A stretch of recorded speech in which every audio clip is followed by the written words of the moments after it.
Let us all rise and glorify the Lord by singing our entrance hymn. Kanta kayo po. Panginoon, umawit ng kagalakan at tugtugin ang gita.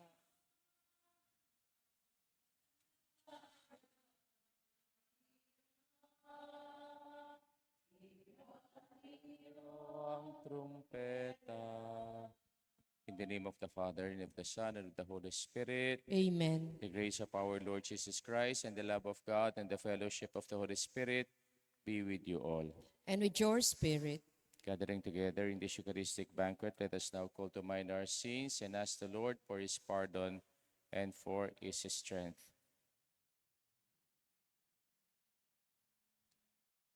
Altogether, I confess, to Almighty God and to you, my brothers and sisters, that I have greatly sinned in my thoughts and in my words, in what I have done and and in what I have failed to do, through my fault, through my most grievous fault. Therefore I ask Blessed Mary, ever Virgin, all the angels and saints, and you, my brothers and sisters, to pray for me to the Lord our God. May Almighty God have mercy on us, forgive us our sins, and bring us to life everlasting. Amen. Lord, have mercy. Lord, have mercy. Christ, have mercy. Christ, have mercy. Lord, have mercy. Lord, have mercy. Let us pray. O God, strength of those who hope in you, graciously hear our pleas, and since without you, mortal frailty can do nothing, grant us always the help of your grace, that in following your commands we may please you by our resolve and our deeds. Through our Lord Jesus Christ, your Son, who lives and reigns with you in the unity of the Holy Spirit, one God, forever and ever. Amen. Amen. The Liturgy of the Word.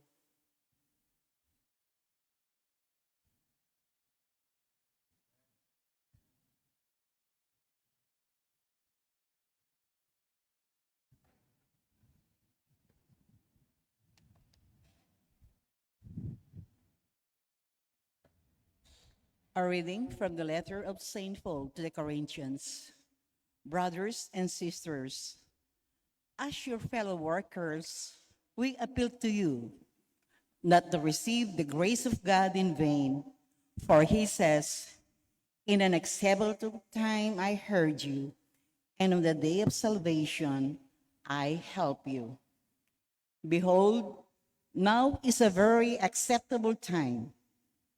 Behold, now is the day of salvation. We cause no one to stumble in anything, in order that no fault may be found with our ministry.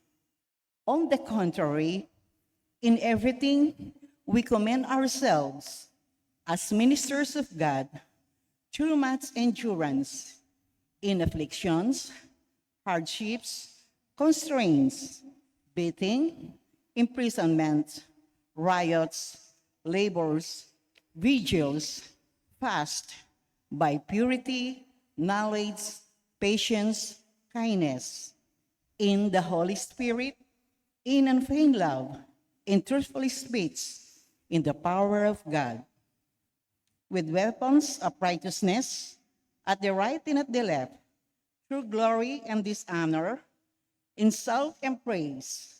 We are treated as deceivers and yet are truthful, as unrecognized and yet acknowledged, as dying and behold we live, as chastised and yet not put to death, as sorrowful yet always rejoicing, as poor yet enriching many, as having nothing and yet possessing all things. The word of the Lord. Thanks be to God. Let our response be, the Lord has made known his salvation. The Lord has made known his salvation. Sing to the Lord a new song, for he has done wondrous deeds. His right hand has won victory for him, his holy arm. The Lord has made known his salvation. In the sight of the nations, he has revealed his justice. He has remembered his kindness and his faithfulness toward the house of Israel. The Lord has made known his salvation. All the ends of the earth have seen the salvation by our God. Sing joyfully to the Lord, all you lands. Break into song, sing praise. The Lord has made known his salvation. Let us honor the Holy Gospel.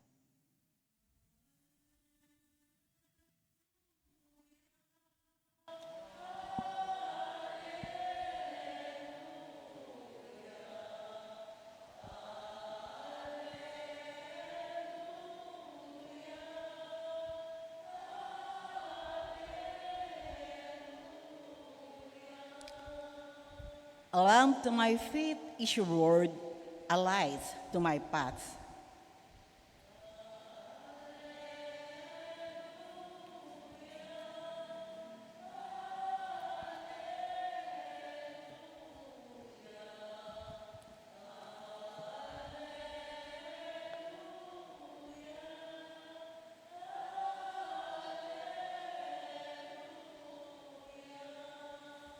The Lord be with you. And with your spirit. A reading from the Holy Gospel according to Matthew.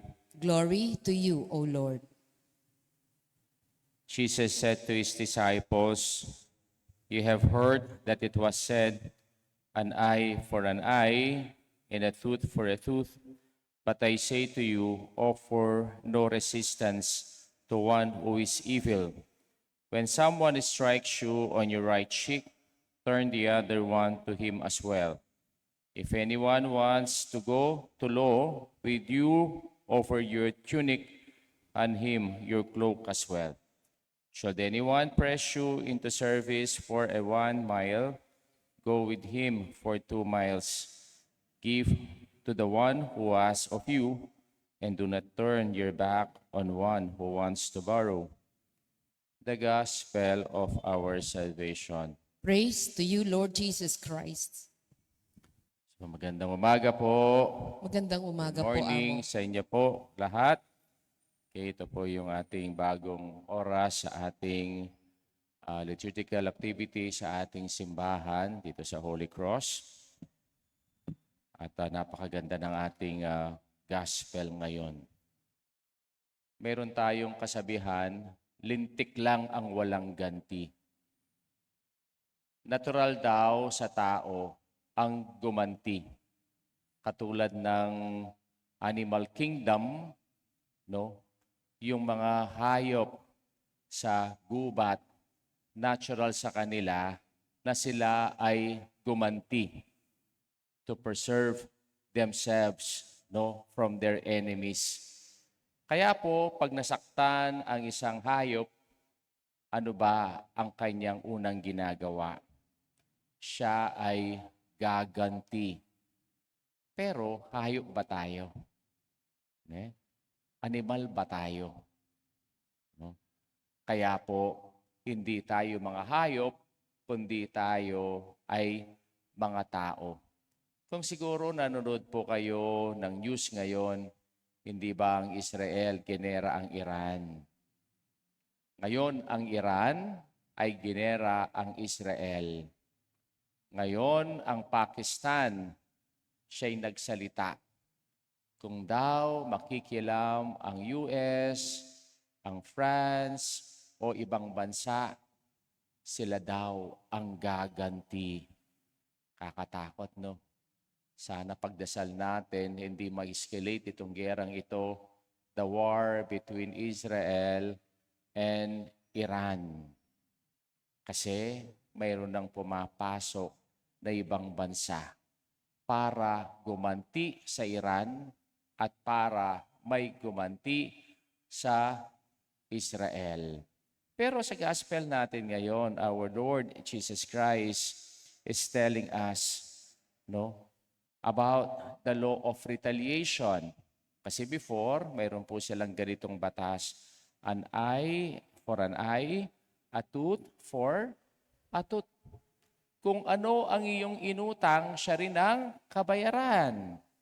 O, kung pong nang utang ka ng mata, isang mata ang babayarin. O kaya, kung nangutang ka ng isang ngipin ang babayarin.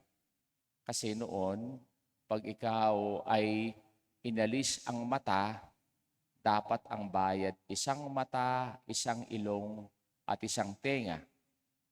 O kaya, kung ang inutang ay isang ngipin, dapat ang bayad ay lahat ng ngipin.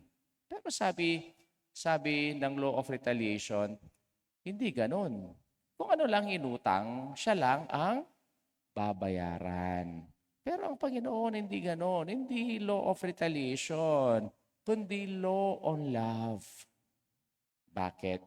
Di ba mayroon tayong kasabihan, do not define yourself on the hatred of others. Huwag mong ibaba ang iyong pagkatao sa galit ng iba. Kaya po ang sinabi niya dito sa atin, when someone strikes you on your right cheek, turn the other as well. If anyone wants you to go to law with your tunic, hand him also your cloak as well. Should anyone press you into service for 1 mile, make it for 2 miles. Kung isipin natin, napakasaya naman niya. No? Na siya na nga ang umihingi, gusto niya ay dadagdagan pa. Kinuha na nga ang iyong kamay, o gusto niya pa yung inyong braso, gusto niya pa ang buong kamay mo. Ang ibig sabihin lang ng Panginoon dito, huwag mong patulan. Kasi pag pinatulan mo, hindi matatapos yung gantihan. Mas lalaki pa ang gantihan. Pabayaan mo siya. Kung hindi siya makatulog dahil galit siya sa'yo, pabayaan mo siyang hindi makatulog. Matulog ka ng mabuti. Do not define yourself on the hatred of others. No? Kung ikaw ay payapa, huwag mong sirain ang sarili mo na magalit dahil lang sa kanya. Panatili mong maging payapa ang buhay mo. Pabayaan mo siya. O kaya, kung ikaw ay mabuti, panatili mong mabuti ang sarili mo. Huwag mong sirain ang pagiging mabuti mo dahil lang sa galit ng iba. O kaya, kung ikaw ay nagdarasal, panatiliin mong ipagdasal siya na sana siya ay magbago. Hindi ikaw ang magbabago para sa kanya dahil lang papatulan mo yung kanyang galit. Kaya, huwag mong i-define ang sarili mo sa kanyang pagkatao. Kung ganun ang kanyang pagkatao, huwag mong ibaba ang sarili mo sa pagkatao niya na siya ay magagalitin. Mayroon nga po tayong kasabihan sa Kapampangan, nung ing murit, petulan me, mas murit ka, kaya nung ingasong kakaong, petulan me, kinisa na ka. Pabren me, sumaway ang kakaong. Potang mapagal na yung kakaong, tok nangyarin. Kaya po, sa mga taong gustong gumanti, huwag kang gumanti. Hindi po law of retaliation, lintik lang ang walang ganti. Do not define yourself on the hatred of others. Please stand. Jesus taught his disciples to go beyond strict justice and conquer evil by good. Let us pray for a love that bears all things, endures all things, and conquer resentments. For each petition we pray, Lord, teach us to be merciful. Lord, teach us to be merciful.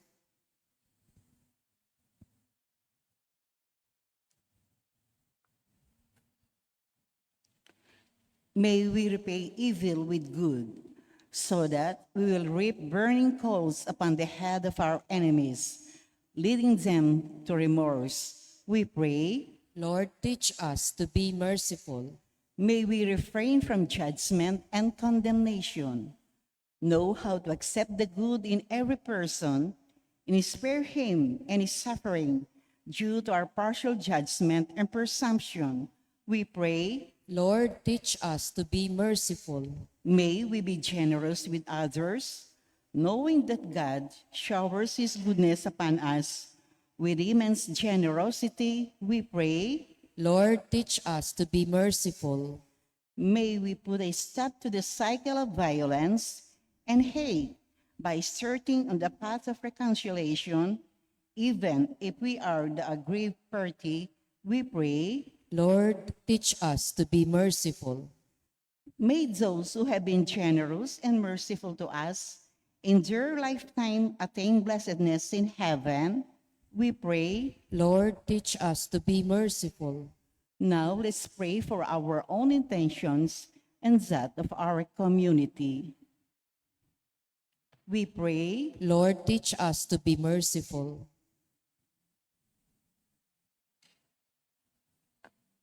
Loving Father, Jesus proclaimed that the merciful are blessed because they will obtain mercy.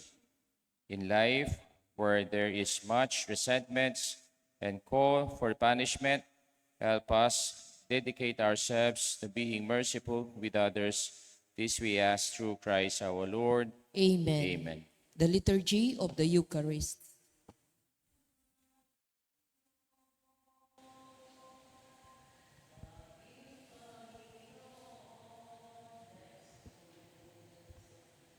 Blessed are you, Lord God of all creation. To your goodness we have this bread to offer. Works human hands have made will become for us our bread of life. Blessed be God Blessed forever. be God forever.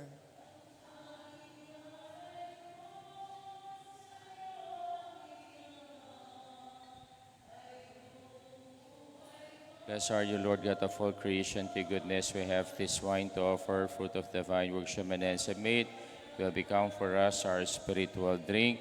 Blessed be God Blessed be forever. God forever.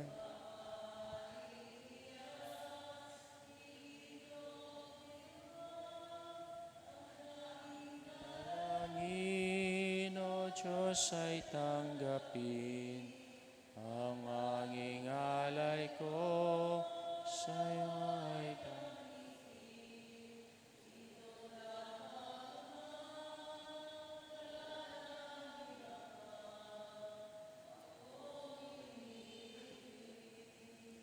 Pray, my brothers and sisters, that my sacrifice and yours may be acceptable to God, the Almighty Father. May the Lord accept the sacrifice at your hands for the praise and glory of his name, for our good and the good of all his holy church. O God, who, in the offerings presented here, provide for the twofold needs of human nature, nourishing us with food and renewing us with your sacrament, grant, we pray, that the sustenance they provide may not fail us in body or in spirit through Christ our Lord. The Amen. Lord be with you. And with your spirit, Lift up your hearts. we lift them up to Let the us Lord. give thanks to the Lord our God. It is right and just. It is truly right and just, our duty and our salvation, always and everywhere, to give you thanks, Lord, Holy Father, Almighty and Eternal God, for we know it belongs to your boundless glory that you came to the aid of mortal beings with your divinity, and even fashioned for us remedy out of mortality itself, that the cause of our downfall might become the means of our salvation through Christ our Lord. Through him, the host of angels adores your majesty and rejoices your presence forever. May our voices, we pray, join with theirs in one chorus of exultant praise as we acclaim. Holy, Holy, holy, holy, holy, holy Lord, Lord, God of hosts, heaven and earth are full of your glory. Hosanna in the highest. Blessed is he who comes in the name of the Lord. Hosanna in the highest. You are indeed holy, O Please Lord, kneel. the fount of all holiness. Make holy, therefore, these gifts, we pray, by sending down your Spirit upon them like the dew fall, so that they may become for us the body and blood of our Lord Jesus Christ. At the time he was betrayed and entered willingly into his passion, he took bread, giving thanks, broke it, gave it to his disciples, saying, "Take this, all of you, and eat of it, for this is my body, which will be given up for you."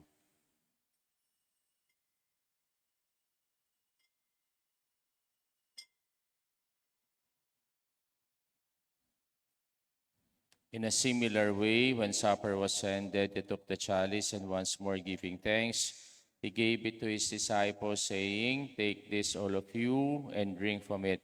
For this is a chalice of my blood, the blood of the new and eternal covenant, which will be poured out for you and for many for the forgiveness of sins. Do this in memory of me."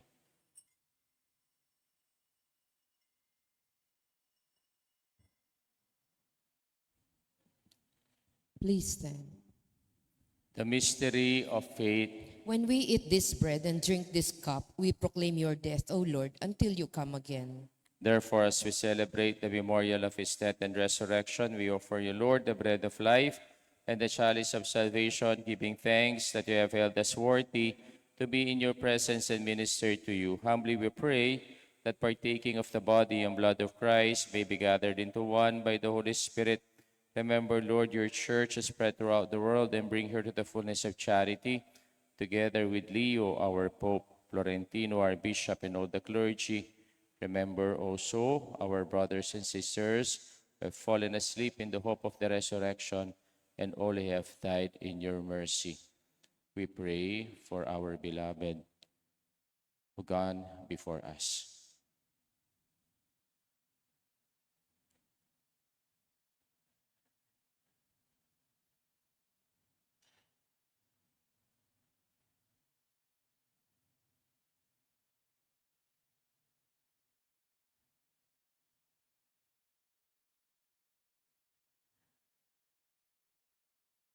Welcome them into the light of your face. Have mercy on us all, we pray, that with the Blessed Virgin Mary, Mother of God, with Saint Joseph, her spouse, with the blessed apostles, and all the saints who have pleased you throughout the ages, we may merit to be co-heirs of eternal life, and may praise and glorify you through your Son, Jesus Christ. Through him, with him, and in him, O God, Almighty Father, in the unity of the Holy Spirit, all glory and honor is yours forever and ever. Amen. Let us now pray the Lord's Prayer. Our Father, who art in heaven, hallowed be thy name. Thy kingdom come, thy will be done on earth as it is in heaven. Give us this day our daily bread, and forgive us our trespasses, as we as we forgive forgive those those who who trespass against us. and lead us not into temptation, but deliver us from evil. Amen. Deliver us, Lord, we pray, from every evil. Graciously grant peace in our days, that by the help of your mercy we may be always free from sin and safe from all distress, as we await the blessed hope and the coming of our Savior, Jesus Christ. For the kingdom, the Kingdom power, and the glory are yours, now and forever.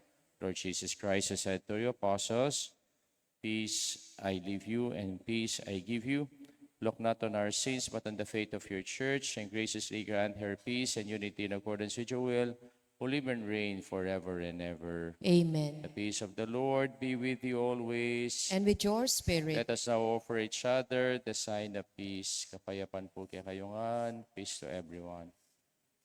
Lamb of God, who take away the sins of the world, have mercy on us. Lamb of God, you take away the sins of the world, have mercy on us. Lamb of God, you take away the sins of the world, grant us peace.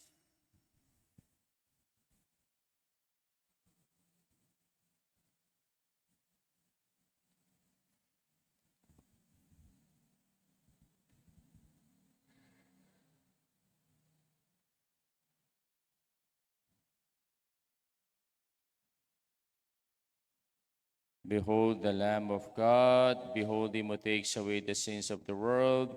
Blessed are those who go to the supper of the Lamb. Lord, Lord, I I am am not not worthy that worthy you that I should should enter enter under under my my roof, roof, but but only only say say the the word, word, and and my my soul soul shall shall be be healed. healed.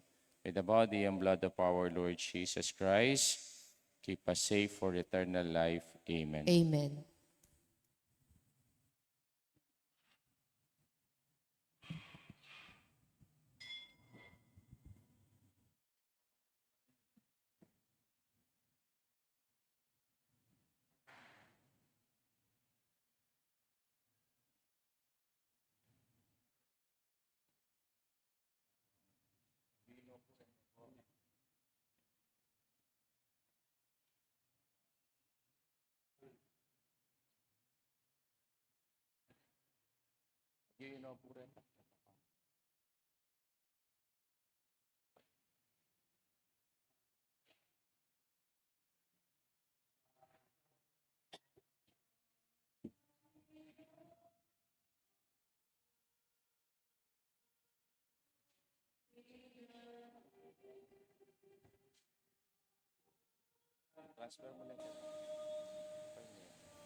Please stand.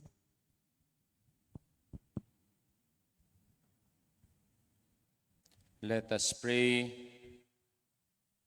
As this reception of your Holy Communion, O Lord, foreshadows the union of the faithful in you, so may it bring about unity in your church through Christ our Lord. Amen. The Lord be with you. And with your The spirit. mighty God bless you all, the Father, the Son, and the Holy Spirit. Amen. Our Mass been offered. Let us go in peace and to love and to serve the Lord. Thanks be to God. to God. Oh, good morning pong Good pasibayo. morning po, Kaya kayo. Amo.